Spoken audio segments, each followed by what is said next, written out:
প্রায় 2 মাসের ওপর হয়ে গেল নতুন কোনো কেস হাতে আসছে না দেখেও ব্যোমকেশ বহাল তবিয়তে দিন কাটাচ্ছে। বেশ কয়েকদিন ধরে দেখছি ও একটা বই খুব মন দিয়ে পড়ছে। আজ সকালে উঠে বসার ঘরে গিয়ে দেখি আজও ব্যোমকেশ ওই বইটাই পড়ছে। তুমি অনেক দিন ধরে এই বইটা পড়ছো দেখছি, কি বই এটা? আরে ভাইয়া, এসে পড়েছো। এটা অনেক পুরনো বই। এটার নাম মিস্টেরিয়াস অফ এনশিয়েন্ট ইজিপ্ট। দারুণ হিস্টোরিক্যাল একটা বই। প্রাচীন ইজিপ্টের অনেক না জানা তথ্য আছে এই বইটাতে। প্রাচীন ইজিপ্টের কথা শোনা মাত্র দ্বিগুণ উৎসাহে বললাম, যেমন যেমন কিছু একটা ঘটনা বলো। ইতিহাসের পাতায় মমির কথা তো শুনেছো আশা করি, কিন্তু ভাবো এত হাজার বছর আগে প্রাচীন মিশরীয়রা কতটা উন্নত হয়েছিল চিকিৎসা বিজ্ঞানে, যে ফেরাওদের দেহ আজও খুলে দেখলে দেখা যাবে তাদের দেহে কোনো পচন ধরেনি। আর যেমন ধরো পিরামিড, তখনকার দিনে তো এত বড় বড় যন্ত্র ছিল না, কিন্তু এত কঠিন ফিজিক্সের মেজারমেন্টস আর ইঞ্জিনিয়ারিংয়ের হিসাব না জেনেও ওরা এত সুন্দর পিরামিডগুলো বানিয়ে ফেললো কিভাবে। প্রাচীন মিশরীয়রা কিন্তু অনেক রকম দেবদেবীর পুজো করত, যেমন ওরা বিড়াল, কুকুর, শিয়াল, কুমির, আরও অনেক অপদেবতার পুজো করত। আরও অনেক কিছু জানার আছে বুঝলে ভাইয়া, বিশেষ করে আনুবিসের জায়গাটা দারুণ ইন্টারেস্টিং কিন্তু। আর তুতেনখামেনের সমাধি আবিষ্কারের পর ঘটে যাওয়া ঘটনাগুলোও সুন্দর। এই আনুবিস বস্তুটা কি? বললাম না, প্রাচীন মিশরীয়রা অনেক দেবদেবীর পুজো করত। আনুবিসকে ওরা ডেথ অফ গড বলতো, যার পুরো শরীর একটা মানুষের মতো হলেও তার মাথাটা কিন্তু শিয়ালের।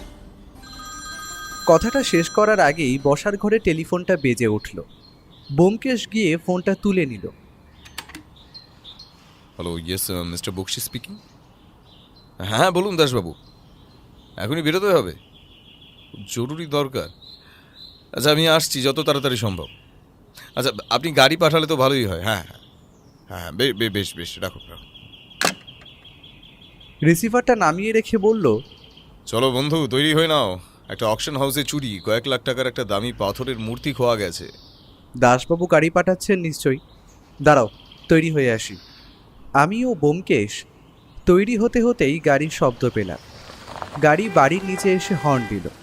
আমরা তৈরি হয়ে নিচে গিয়ে দেখলাম পুলিশ জিপ দাঁড়িয়ে রয়েছে। আমরা উঠে পড়লাম। গাড়ির চালক এক নতুন হাবিলদার, তাই জন্য ব্যোমকেশকে কোনো প্রশ্ন করল না। ছেলেটির গাড়ি চালানোর হাত বেশ ভালো। বড় রাস্তায় উঠে গাড়ি জোরেই টেনে সে পাটুলির দিকে এগিয়ে চলল। এখন রাস্তায় বেশি জ্যাম নেই, খালি রাস্তা, তাই বলেই হয়তো ছেলেটি খুব তাড়াতাড়ি পৌঁছে দিল আমাদের। অকশন হাউসটা বেশ বড় ধরনের দেখলাম। একটা বড় দোতলা বাড়ি, তার নিচের তলায় সব জিনিসপত্র রাখা। নিচে অল্প লোকও চোখে পড়ল আমাদের। বুঝলাম নিচের তলায় অফিস, আর উপরে হয়তো বাড়ির মালিক নিজে থাকেন। ভেতরে আসতেই চোখে পড়ল এদিক ওদিক সাজানো বহু পুরনো অ্যান্টিকের জিনিস। ব্যোমকেশ আমায় একটা ছোট হল ঘরের মতো জায়গা দেখিয়ে বলল, দেখো ভাইয়া, ওটা হলো অকশন রুম, ওইখানেই জিনিস কেনা বেচা হয় বুঝলে। এদিকে আগেও এসেছি, কিন্তু দোকানটা চোখে পড়লেও কোনোদিন আমাদের ভিতরে ঢোকা হয়। আজ বাইরে বেশ কয়েকজন পুলিশ পাহারা দিচ্ছে। আমরা ভেতরে গিয়ে দেখি দাসবাবু সেখানে একটা সোফার উপরে বসে অন্য একজন মানুষের সাথে কথা বলছেন তিনি। আর কথা শুনে মনে হলো বাঙালি নন, কারণ তার কথায় হিন্দির টান আছে। মাঝারি গরম, শরীরে দামি মসলিনের কাজ করা পাঞ্জাবি তিনি পরেছেন। বয়স যতদূর আন্দাজ ৪৫ থেকে ৫০-এর ঘরে। গায়ের রং শ্যামলা, আর মাথা জোড়া এক মস্ত টাক, আর হাতে ধরা একটা সুন্দর কাজ করা লাঠি। ওটার ওপরটা যে কোনো চকচকে ধাতুর, তাতে আমার সন্দেহ নেই। আমাদের দেখেই দাসবাবু ও লোকটি হাত জোর করে দাঁড়ালো।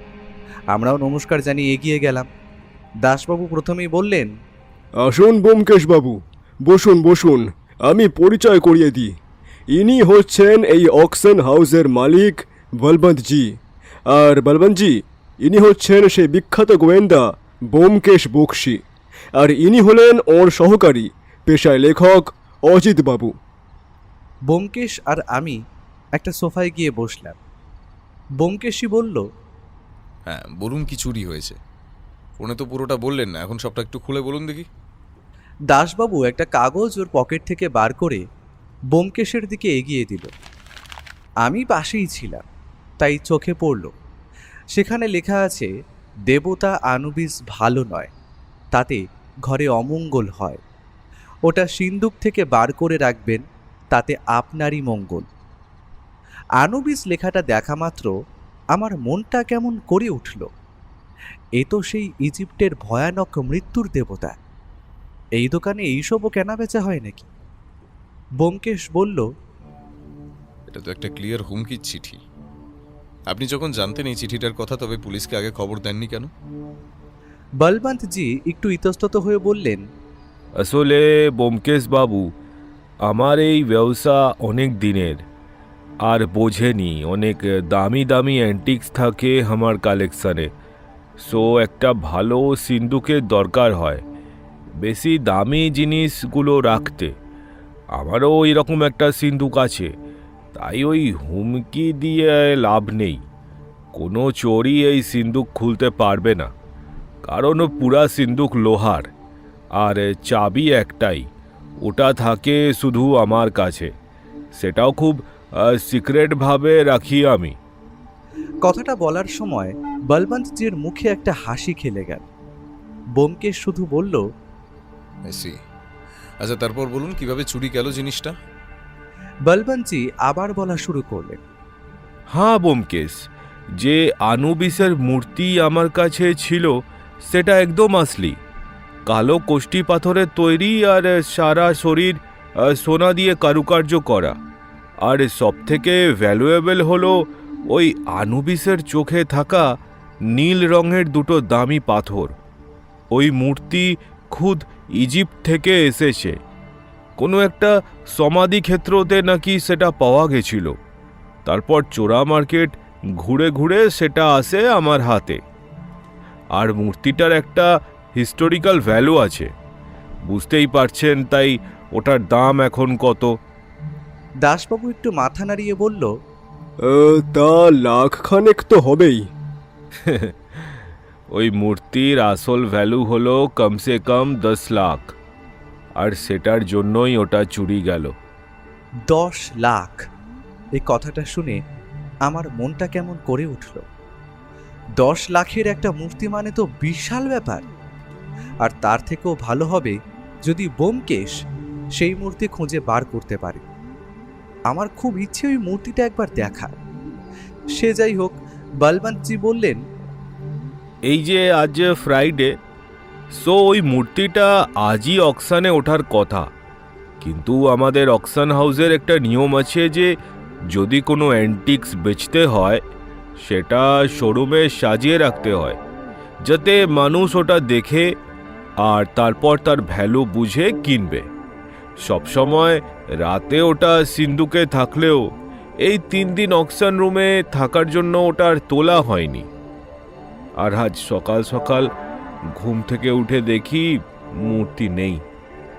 ভাবুন একবার, সকাল সকাল কত বড় লস হয়ে গেল আমার। ব্যোমকেশ দেখলাম এতক্ষণ চুপ করে থেকে ওর কথাগুলো শুনছিল। এবারে বলল, আচ্ছা বলবনজি, আপনি বললেন মূর্তিটা 3 দিন অকশন রুমে ছিল, তার মানে কেউ না কেউ মূর্তিটা পছন্দ করেছে বা কিনবে বলে কথা বলছে। তাদের মধ্যে কাউকে আপনার সন্দেহ হয়? বলবন্তজি একটু ভেবে বললেন, হ্যাঁ, আমি এই কথাটাও ভেবে দেখেছি। ওই মূর্তি কেনার জন্য আমার কাছে মোট 3 জন মানুষ এসেছিল। বলতে হবে না দে আর এক্সট্রিমলি রিচ। নিলামে উঠলে তাদের মধ্যে ঠিক ওটা কেউ না কেউ নিত আমার জানা। তা ওদের কাউকে সন্দেহ হয়? দেখুন, 2 জনকে তো হয় না, কারণ ওরা খানদানি বড়লোক, সো ওরা টাকা দিয়ে জিনিসটা কিনবে আমার মনে হয়। কিন্তু একটা লোক নাম আকাশ সিং আগেও আমার দিয়ে অনেক দামি দামি অ্যান্টিক্স কিনেছে, তবে ও আমায় বলেছিল যে ওর কাছে এখন অত টাকা নেই, তবে ওর মূর্তিটা কেনার ইচ্ছে ছিল বিকজ অফ হিস্টোরিক্যাল ভ্যালু। কিন্তু আমার কি করার বলেন, যে ভালো দাম দিবে তাকেই দেব, ওটাই আমাদের অকশনের নিয়ম আছে। আর আমি ওকে বলেছিলাম যে ফ্রাইডে অকশন, যদি আপনি ওই দিন টাকা জোগাড় করতে পারেন তবেই কিনে নেবেন নিলামে উঠলে। লোকটা তখন রক্ত গরম চোখে আমার দিকে যেভাবে তাকিয়েছিল ব্যোমকেশবাবু, আমার আজও মনে পড়ে। দাসবাবু পেছন থেকে বললেন, তা কি করেন তোমার এই আকাশ সিং? আর বাকি যে দুইজন আছে তাদেরও নাম ঠিকানাও আমায় জানতে হবে, তাতে পুলিশের একটু সুবিধে হবে। আর আকাশ সিংকে সরাসরি জেরা করলেই তো আসল মালটা বেরিয়ে আসবে। না দাসবাবু, আপনি তা পারেন না, কারণ আপনার কাছে তার বিরুদ্ধে কোনো প্রমাণ নেই। তাই কারো বাড়ি গিয়েই আপনি তল্লাশি চালাতে পারবেন না। কিন্তু ওদের নাম ঠিকানার সব ডিটেলস আমার চাই। বলবনজি, আপনার কাছে পেয়ে যাবো আশা করি তা। সে আমি দিয়ে দিচ্ছি, কিন্তু ওই মূর্তিটা আমার যেভাবেই হোক চাই। আর তাই আমি ব্যোমকেশবাবুকেও এই কেসটা দিচ্ছি, যাতে খুব তাড়াতাড়ি আমার মূর্তিটা ফিরে পাই। ব্যোমকেশ এবার উঠে গিয়ে বলল, আপনার এই সিন্দুকটা দেখা যায় যেখানে ওই মূর্তিটা থাকতো? কিন্তু এই মূর্তিটা তো এই 3 দিন বাইরে বার করাই ছিল, তাই ওটা দেখে লাভ কি হবে? ওটা তো খালি। তাও আপনারা বলছেন যখন, আপনারা আসুন আমার সাথেই উপরে আমার ঘরে। আমরা সিঁড়ি দিয়ে উঠে গেলাম বলবন্তজির পেছন পেছন। বেশ বড় ধরনের বিদেশি কায়দায় তৈরি সাজানো ওপরটা। বলবন্তজি একটা ঘরের সামনে এসে আমাদের দিকে ঘুরে বললেন, আপনারা একটু বাইরে দাঁড়ান, আমি ওই সিন্দুকটা একটু খুলে নিই। বুঝতেই পারছেন, আমি ওই সিন্দুকের চাবি খোলার ব্যাপারটা সিক্রেট রাখতে চাই। কেউ আপত্তি করল না। 2 মিনিটের মাথায় আমাদের ঘরে আসতে বললেন তিনি। ঘরের এক কোণায় একটা টেবিলের উপর রাখা সিন্দুকটা বেশ সুন্দর কাজ করা। ওটা এখন খোলা রয়েছে আর সেটা ফাঁকা। ব্যোমকেশ এগিয়ে গিয়ে চারিদিকে ঘুরে পুরো সিন্দুকটা ভালো করে দেখল, তারপর বলল, চলুন, আমার যা দেখার হয়ে গেছে। ব্যোমকেশের মুখে তখন যেন ছোট একটা হাসি চোখে পড়ল আমার। আমরা আবার নিচে এসে বসায় ব্যোমকেশই প্রথম কথা বলল, আচ্ছা বলবনজি, আপনার হাতের ওই লাঠিটার উপর দিকের বারটা কি পুরো সোনার? বলবন্তজি একটু থমকে অবাক হয়ে বললেন, হ্যাঁ ব্যোমকেশবাবু, এটা আমার একটা শখ বলতে পারেন। আরে বলবনজি, ওটা তো অনেক দামি মূর্তি। তবে আপনি ওটার ইন্স্যুরেন্স করিয়ে রাখেননি? তাহলে তো আর কোনো চিন্তাই করতে হবে না। না ব্যোমকেশবাবু, টাকাটা বড় কথা নয়। ওটার মতো ভ্যালুয়েবল জিনিস পাওয়া দুষ্কর। আর ইনসিওর আমি করিয়েই রেখেছি, ওটা নিয়ে অসুবিধা হবে না। কিন্তু ওই মূর্তিটা আমার চাই। ঠিক আছে, ধন্যবাদ বলবনজি। আমি যথাসাধ্য চেষ্টা করব আপনার মূর্তি উদ্ধার করে দেওয়ার। কেসটা আমি নিলাম। তাহলে আজ আমরা উঠি, কেমন? দাসবাবু আমাদের ছেড়ে আসার কথা বলতেই আমরা দাসবাবুর জিপেই বাড়িতে ফিরলাম। আর গাড়ি থেকে নেমে ব্যোমকেশ দাসবাবুকে বলল, আপনি একটা কাজ করুন, আজ রাতের মধ্যেই আকাশ সিং আর বাকি জনের ব্যাপারে যতটা তথ্য পারবেন বার করে ফোনে জানান। আরে এ আর কি বড় কাজ, হয়ে যাবে হয়ে যাবে। দাসবাবুর জিপটা ধোঁয়া উড়িয়ে বেরিয়ে গেল। সেদিন খাওয়ার টেবিলে ব্যোমকেশ বলল, জানো ভাইয়া, আমার খুব ইচ্ছা ছিল এই আনুবিসের আসল মূর্তিটা নিজের হাতে দেখা। তার জন্য এই কেসটা হাতে নিলাম। জিনিসটার অনেক ভ্যালু আছে। আচ্ছা, বলবন্তজি কিন্তু আমাদের সামনে ওর সিন্দুকটা খুলল না। আর যদি ওটা কোনো চাবি দিয়ে খুলে থাকে, তবে একবারও চাবির ঝনঝন ধাতব শব্দ হবে না? হ্যাঁ ভাইয়া, ব্যাপারটা তুমি ভালোই ধরেছ। আমিও ভাবছিলাম এটা নিয়ে, তবে ওটা যে বড় কোনো ব্যাপার না, কারণ উনি হয়তো সাবধানে চাবিটা লাগিয়েছিলেন। তবে আরেকটা ব্যাপার তুমি লক্ষ্য করোনি, যেটা শুধুমাত্র আমি দেখেছি। আমি যখন সিন্দুকটার কাছে গেলাম, সেখানে কিন্তু কোনো চাবি লাগানোর লক কিন্তু পেলাম না। তার জায়গায় একটি মাত্র ছিদ্র। তাই বলা যায় উনি হয়তো অন্য কিছু ব্যবস্থা করে রেখেছেন সিন্দুকটা খোলার জন্য। তাহলে কি নাম্বার প্যাটার্ন আছে সিন্দুকের নিচে বা কোথাও? হতেই পারে। সেই দিন দুপুরে আর তেমন কিছুই ঘটেনি। আমি দুপুরে বসে বসে ব্যোমকেশের ওই বইটা পড়ে দেখছিলাম। ইজিপ্ট নিয়ে লেখা দারুণ একটা বই। সে যাই হোক, রাতের বেলা খালি বসার ঘরে ফোনটা বেজে উঠল। দাসবাবু ফোন করে বললেন, হ্যাঁ ব্যোমকেশ বাবু, শুনুন, আকাশ সিং লোকটা সত্যি সন্দেহজনক। কারণ লোকটা পেশায় একজন ইতিহাসের অধ্যাপক, আর ওনার কাছেও ইতিহাসের অনেক পুরনো অ্যান্টিক্স আছে। আর ভদ্রলোক ইদানিং রেসের মাঠে জুয়া খেলা শুরু করেছেন। আর খবর নিয়ে জানলাম উনি বেশ ভালো মোটা টাকা জিতেওছেন এই জুয়ায়। তাই বলাই যায় ওনার হঠাৎ করে এই বড়লোক হওয়ার কারণ কিন্তু ওটাই। তবে লোকটার বাড়িতে আনুবিসের মূর্তিটা আছে বা উনি নিয়েছেন কিনা তা এখনই বলা যাবে না। আর লোকটার আর্টের হাত ভালো, দারুণ হাতের কাজ জানেন। তবে লোকটার অ্যান্টিক্সের কালেকশনটা নিজের ইতিহাসের প্রতি ভালোবাসার জন্যই। তো এই তো গেল আকাশ সিংয়ের গল্প। আর বাকি অন্য দুজন হলেন জাত বড়লোক। ওদের ওই মূর্তিটার ভ্যালু নিয়ে কোনো মাথা ব্যথা নেই, ওরা শখের জন্য অ্যান্টিক্স জমায়। তাই আশা করি ওদেরকে নিয়ে চিন্তা করার কোনো ব্যাপার নেই। ও আর আসল কথা, আকাশ সিংকে কিন্তু দিনের বেলায় পাবেন না, অধ্যাপক মানুষ, তাই চেষ্টা করবেন ওর বাড়িতে ওই বিকেলের দিকেই যাওয়ার, বুঝলেন? লোকটাকে তখনই বাড়ি পাবেন আশা করি। ব্যোমকেশ খালি দাসবাবুকে বলল, ঠিক আছে, তবে আর আকাশ সিং লোকটাকে একটু বাজিয়ে দেখা যাক, যদি কেঁচো খুঁড়তে কেউটে বেরিয়ে পড়ে। ওকে, ধন্যবাদ দাসবাবু। ব্যোমকেশ ফোন রেখে বলল, কাল আমি নিজের পরিচয় গোপন করে আকাশ সিং লোকটার বাড়ি যাব। লোকটাকে একবার দেখে আসা যাক, কি বলো ভাইয়া? তার জন্য আমার তোমাকে দরকার হবে, কাল তৈরি হয়ে নিও।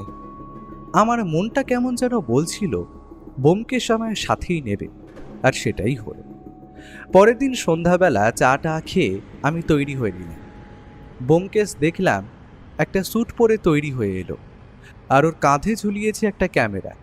ওটা নিয়ে এগিয়ে এসে আমার গলায় ঝুলিয়ে দিয়ে ও বলল, শোনো ভাইয়া, তুমি এখন একজন কলেজের স্টুডেন্ট, আর তোমার হিস্ট্রি প্রজেক্টের জন্য কিছু দারুণ অ্যান্টিক্সের ছবি চাই। সেই জন্য আমরা আকাশ সিংয়ের বাড়ি যাচ্ছি, আর আমি তোমার দাদা। কলেজের নাম জিজ্ঞেস করলে বলে দেবে বিবেকানন্দ ইউনিভার্সিটি। ব্যাস, সব মনে থাকবে তো? যা যা বললাম। উনি কিন্তু একজন প্রফেসর, তাই ওটার সুযোগ নিয়েই আমাদের সব জানতে হবে। আর লোকটা কিছুতেই স্টুডেন্টকে ফিরিয়ে দেবে না আশা করি। ট্যাক্সি নেবে নাকি? তার দরকার পড়বে না, বেশি দূরে নয়, আমাদের বাড়ি থেকে মিনিট 20 হাঁটা পথ, গল্প করতে করতে পৌঁছে যাব। তাই চলো তাহলে। আজ ফুটপাতে বেশি ভিড় নেই, তাও বর্তমানে গাড়ির হর্নের আওয়াজ, পাশ দিয়ে যাওয়া বাসের কন্ডাক্টরের চিৎকার, ওপাশ দিয়ে ফেরিওয়ালার শব্দ, সব মিলিয়ে কিন্তু কলকাতা তার জায়গায়ই রয়েছে। রাস্তায় বাতিগুলো জ্বলে গেছে। আমি আর ব্যোমকেশ পথ ধরে হাঁটছি। ব্যোমকেশ আমায় বলল, চলো ভাইয়া, একটা গলির ভিতর দিয়ে যাওয়া যাক।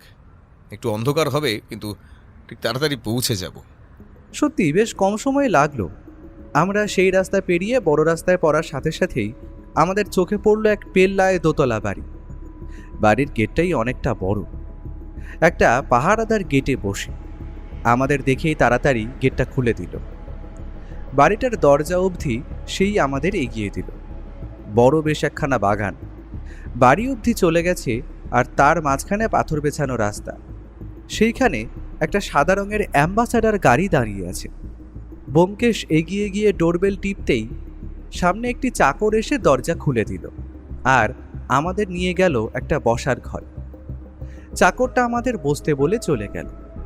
উনি যে কোনো অধ্যাপক হবেন তার বলে দিতে হয় না, কারণ ওনার বসার ঘরেই এক আলমারি ভর্তি বই রাখা, আর ঘর সাজানো বহু সুন্দর সুন্দর মূর্তি আর ফুলদানি দিয়ে। বোঝা গেল লোকটার ঘর সাজানোর শখ আছে। এমন সময় ঘরে প্রবেশ করল একজন বয়স 40-এর ভদ্রলোক। ছিপছিপে শরীর, প্রায় 6 ফুটের কাছাকাছি হাইট হবে। নাকের কাছে একটা মোটা গোঁফ, যা লোকটার ব্যক্তিত্বকে শতগুণ বাড়িয়ে দিচ্ছে। উনি প্রবেশ করার সাথে সাথেই ব্যোমকেশ উঠে প্রণাম জানালো। উনি হাতে একটা সিগারেট খাচ্ছিলেন। আমাদের দেখেই রাশবাড়ি গলায় বললেন, আপনারা? ঠিক চিনতে পারলাম না তো। নমস্কার, আমার নাম সুবিমল, আর এটা আমার ছোট ভাই অনিরুদ্ধ। আমিও ছোট করে নমস্কার জানিয়ে দিলাম। সে ঠিক আছে, কিন্তু আপনাদের আগমনের কারণটা বলুন। এই যে আমার ভাইটিকে দেখছেন, ইতিহাসের ছাত্র, ওর কলেজে নাকি কেটা প্রজেক্ট দিয়েছে, বুঝলেন? তাই কিছু পুরনো ইজিপ্ট আর ওই অ্যান্টিক্সের ছবি লাগবে। ও ক্যামেরাও নিয়ে বেরিয়েছে। আচ্ছা, আমি শুনেছি আপনি অনেক অ্যান্টিক্স কালেক্ট করেন, তাই ওকে আপনার কাছেই নিয়ে এলাম।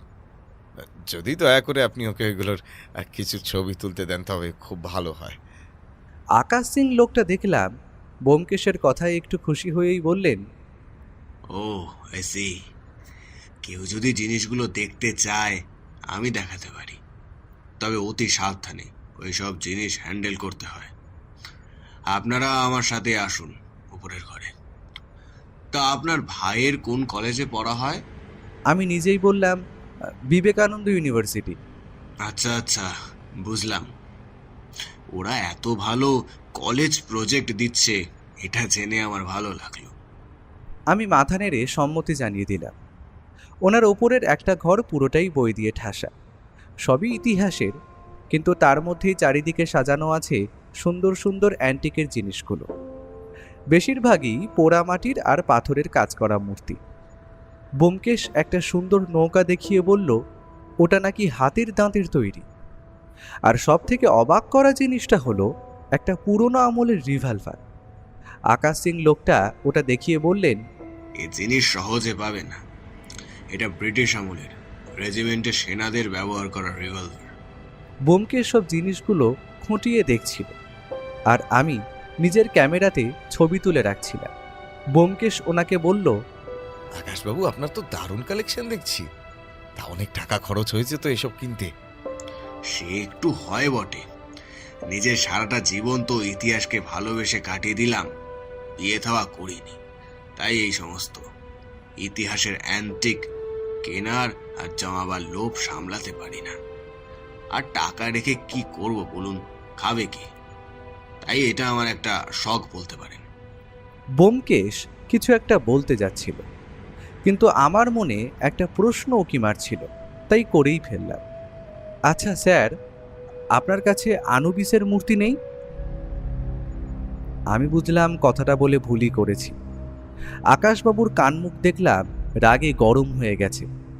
যে লোকটা এই কিছুক্ষণ আগে আমাদের সাথে ভালোভাবে কথা বলছিল, হঠাৎ করে রেগে যাওয়ায় যেন অন্য রূপ ধারণ করেছে। তিনি বললেন, রাবিশ, একটা দারুণ সুন্দর অনুবিশের মূর্তি পেয়েছিলাম। আমি ইতিহাসের মানুষ, আসল জিনিস চিনতে ভুল হয় না। ওটা খাঁটি জিনিস, ভেবেছিলাম কিনে নেব, কিন্তু এই মাসের রেসের মাঠে একটা মোটা টাকার লস খেয়েছি। টাকাটা হাতে থাকলে সঙ্গে সঙ্গে আমি কিনে নিতাম ওটা। ওরা ব্যবসায়ী, আর্টের কদর বোঝে না। মূর্তিটা আমার কেনার খুব ইচ্ছে ছিল।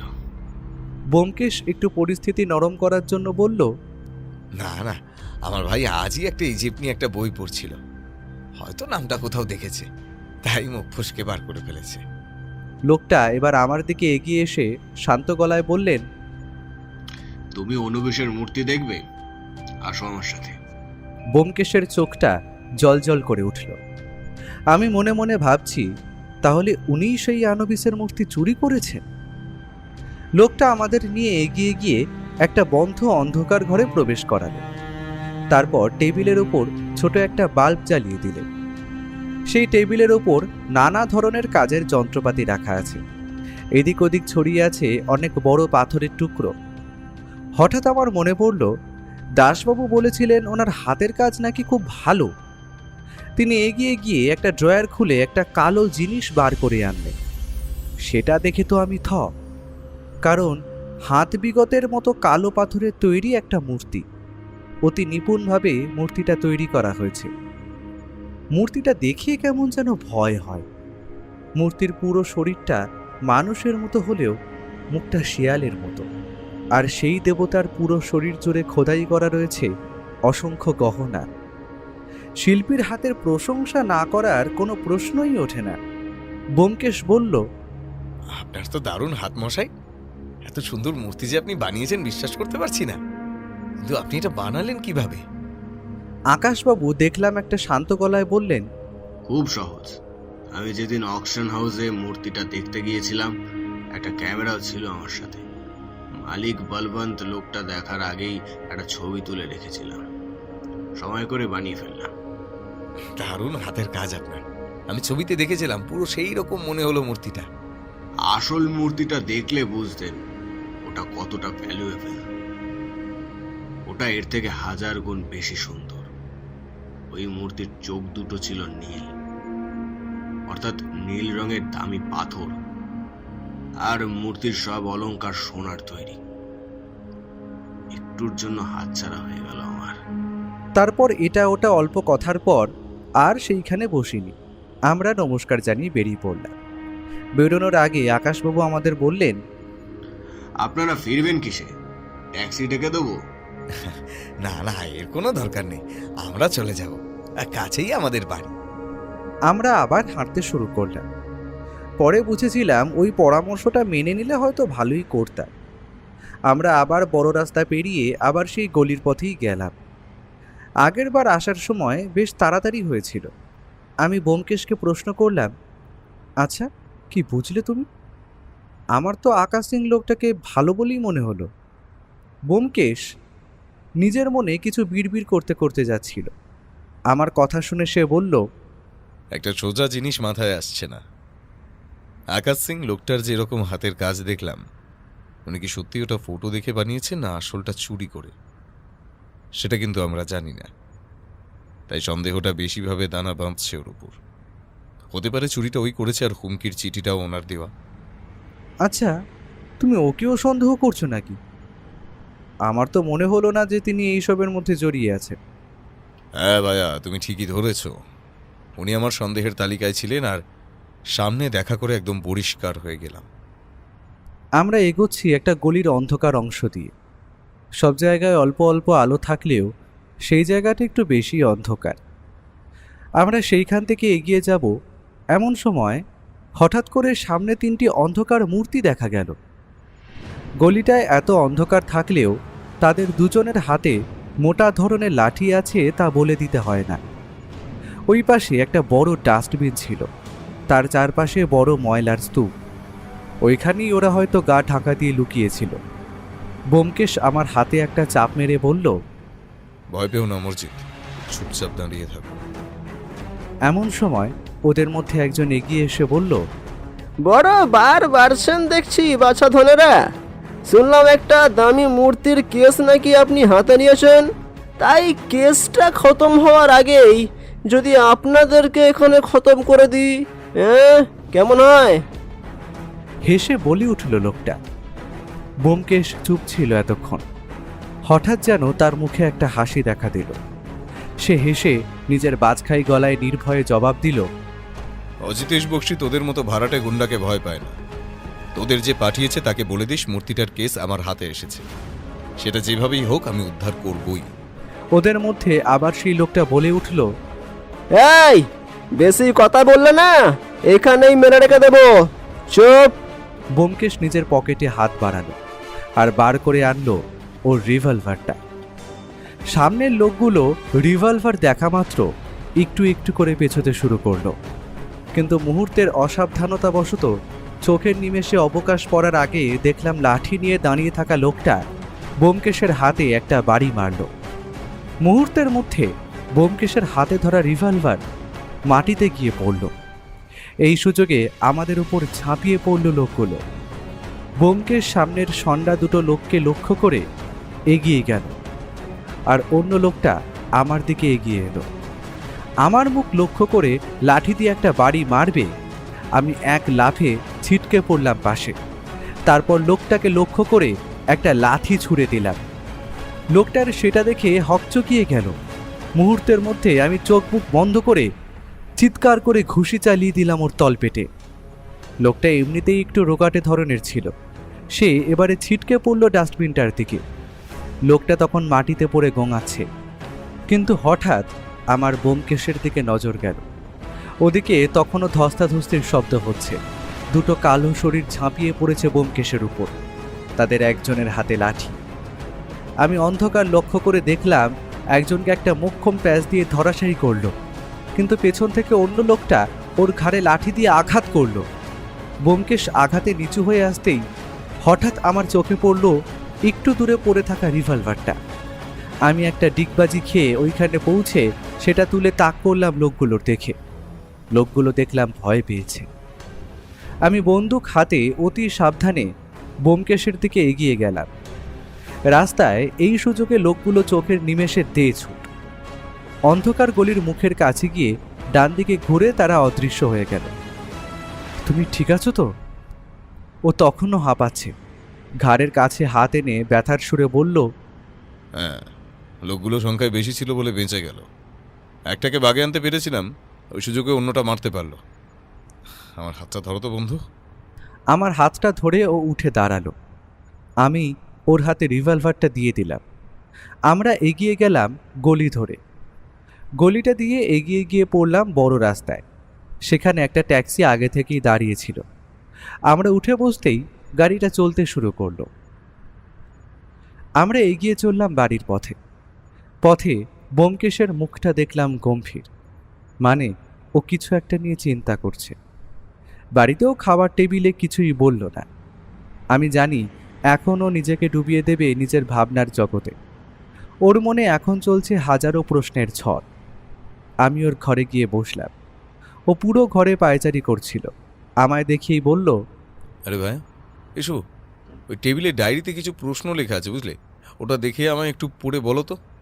আমি ডায়েরিটা তুলে লেখাগুলো দেখলাম। প্রথমেই লেখা ছিল, বলবন্তজি সিন্ধুকের লকটা আমাদের সামনে খুলল না কেন? আমাদের ওপর হামলার লোক কে পাঠিয়েছে? আদেও কি বলবন্তজির মূর্তিটা চুরি হয়েছে? আকাশ সিং জুয়ার মাঠে এখন বড় লস খেয়েছে, তার জন্য চুরি করবে না। মূর্তিটা সরাবার অন্যরকম কি কিছু কারণ আছে? আর ইন্স্যুরেন্স? প্রশ্নটা দেখা মাত্র আমি বললাম, দেখো, আকাশ সিং মূর্তিটা চুরি কিন্তু করতেই পারে। ও হয়তো তার জন্যই নকল মূর্তিটা বানাচ্ছিল বাড়িতে। ব্যোমকেশ দেখলাম পকেট থেকে একটা সিগারেট বার করে ধরিয়ে বলল, আমারও ব্যাপারটা মনে হয়েছে, তবে একটা বিষয় খটকা আছে। যদি সে চুরির মতলব করে থাকে, তবে আমাদের মূর্তিটা দেখাবে কেন? কেন, নিজের ওপর থেকে সন্দেহ হটিয়ে দেওয়ার জন্য হয়তো করতেই পারে। আর চুরি করে হয়তো মূর্তিটা ওর বাড়িতেই রেখেছে। সিগারেটে একটা লম্বা টান দিয়েও বলল, দাঁড়াও দাঁড়াও, কি বললে? আকাশ সিং লোকটার কাছে মূর্তিটার একটা ছবি ছিল, তাই না ভাইয়া? হ্যাঁ, ওটা দেখেই তো উনি মূর্তিটা করেছিলেন আশা করি। ধন্যবাদ ভাইয়া, অনেকক্ষণ ধরেই খটকাটা আমার মনে দাগ কাটছিল। এটা হতে পারে। দাঁড়াও, আমি দাসবাবুকে একটা ফোন করে আসি। ব্যোমকেশ যখন ঘর থেকে বেরিয়ে গেল, ওর মুখ জুড়ে খেলা করছে একটা হাসি। আমি তখনও মরুভূমির মধ্যে মরীচিকা দেখছি এমন অবস্থা।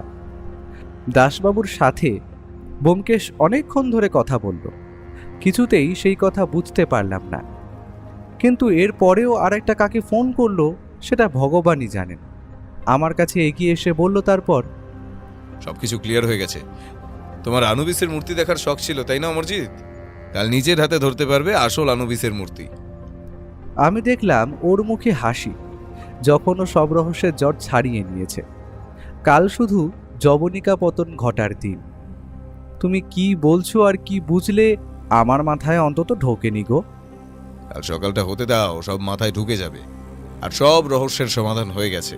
এখন চটপট ঘুমিয়ে পড়ো।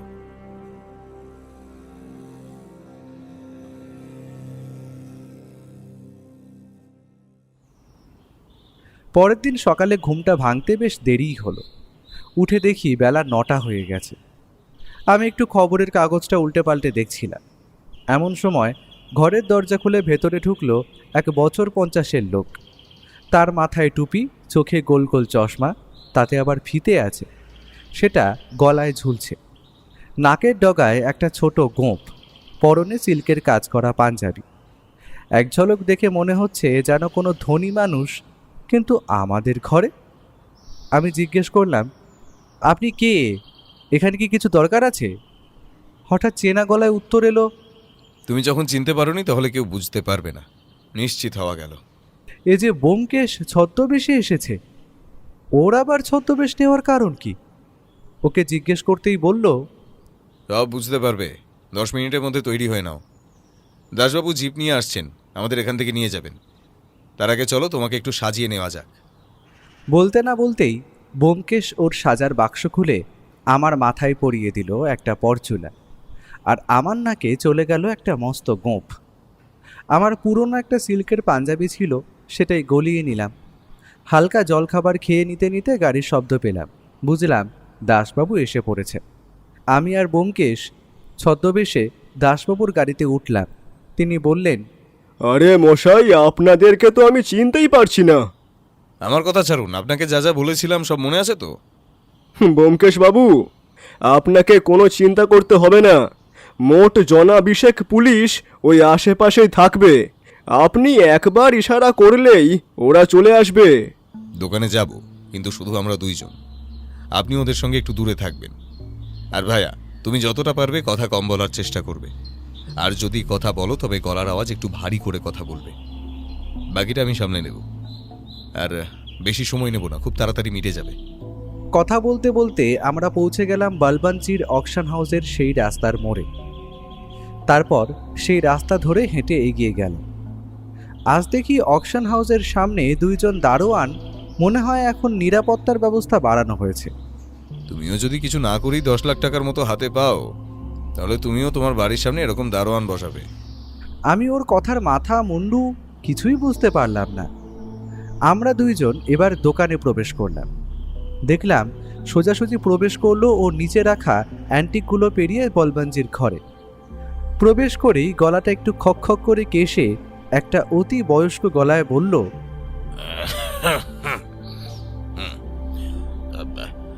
ভেতরে আসতে পারি? ওর গলাটা এতটা বয়স্ক ও করতে পারে প্রথমবার দেখলাম। বলবানজি নিজের হিসেব করছিলেন। আমাদের দেখেই উঠে নমস্কার জানিয়ে বললেন, আসেন আসেন, কি লাগবে বলুন। অনেক পুরানা আর দামি অ্যান্টিক্স পাবেন আমার দোকানে।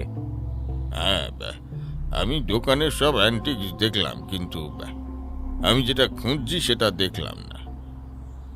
একটা পুরনো ভ্যালুয়েবল আনুবিসের মূর্তি আছে নাকি আপনাদের কাছে? ওটা পাওয়া যাবে? টাকা যা বলবেন পুরোটাই পাবেন। ওটা নিয়ে চিন্তা করি না আমি।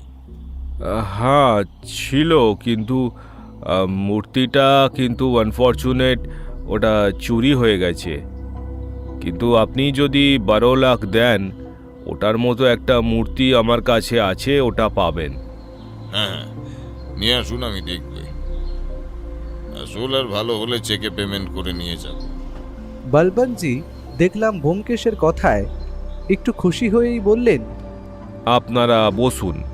ওটা অত দামি জিনিস, বুঝতেই পারছেন, তাই ওটা আমি সিন্দুকের ভিতর রাখি। ওপর দিয়ে নিয়ে আসতে হবে। আমরা বসলাম। বলবানজি ওর লাঠিটা নিয়ে ওপরের দিকে এগিয়ে গেল।